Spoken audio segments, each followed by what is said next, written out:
ketika nanti terpilih, kita punya kesempatan beberapa bulan ke depan untuk melihat gitu kan karakter masing-masing, karena harus dilihat dari karakter pribadinya masing-masing. Kalau misalnya orangnya yang suka korup itu kan orang yang punya karakter yang jelek, punya niat yang jelek, sehingga kita harus betul-betul selektif di dalam memilih calon-calon nanti kepala dinas gitu kan. Karena maaf ya, selama ini pemilihan kepala dinas itu kan pendekatannya bukan karena kemampuannya pribadi, tetapi lebih pendekatan kepada hal-hal lain, misalnya bayar berapa berarti jadi gitu, atau misalnya karena kedekatan gitu kan. Nah ini yang harus dihindari, dan saya nanti ketika misalnya terpilih menjadi gubernur, hal-hal semacam itu yang harus diutamakan. Kita harus memiliki profesionalisme di dalam bekerja gitu kan. Tentu harus memilih orang-orang yang betul-betul bersih, kalau dalam bahasa agama itu ya orang yang benar-benar amanah, kemudian patona, kemudian tablik dan seterusnya, seperti apa yang dicontohkan Rasulullah SAW itu kan. Jadi itu menjadi prioritas utama di dalam rangka bagaimana menyaring orang-orang yang kompeten, tetapi tidak terinikan oleh hal-hal yang kurang baik lah begitu, yang kurang baik. Tentu itu menjadi prioritas utama kita memilih orang-orang. Ini godaannya seperti itu. Ketika memilih kepala dinas itu karena merasa dia bayar gitu kan, karena beli gitu. Ya akhirnya dia harus mengganti gitu kan, harus mengganti apa yang dikeluarkan. Ini bukan masalah rahasia, di tingkat kabupaten kota juga seperti itu. Yang saya dengar gitu seperti itu. Nah, mudah-mudahan bisa dijaga. Nah, termasuk ini kan kalau namanya politik kan biaya politik mahal ya.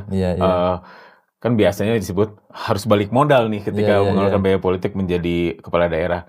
Apakah itu juga menjadi PR juga nggak, Pak Acep atau Teh Gita gitu kan? Ini kan keliling ini kan pasti cukup menelan biaya besar juga ya dengan ini. Saya tidak terpikir hal seperti itu, karena ini bagian dari perjuangan kita untuk bagaimana mensejahterakan masyarakat, membahagiakan masyarakat.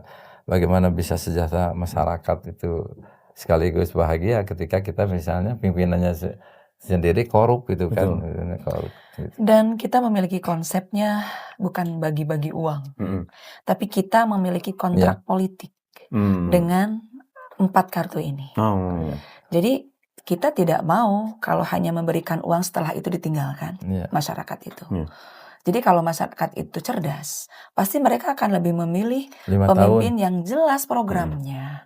Dan kami memiliki program itu, insya Allah gitu ya, kami memiliki keyakinan bahwa ini adalah solusi untuk masyarakat Jawa Barat.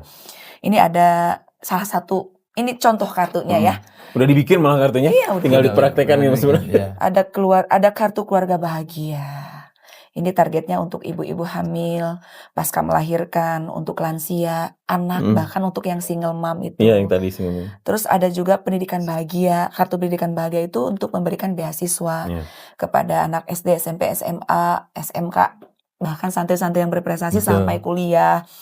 Yang berikutnya ada kartu wirausaha dan prakerja. Ini untuk anak muda yang selama ini mungkin galau karena tidak memiliki pekerjaan. Kami akan memberikan solusi dengan memberikan akses modal usaha, izin yang mudah, izin usaha yang mudah. Terus kita juga akan memberikan keterampilan. Terus ini ada juga insentif guru ngaji.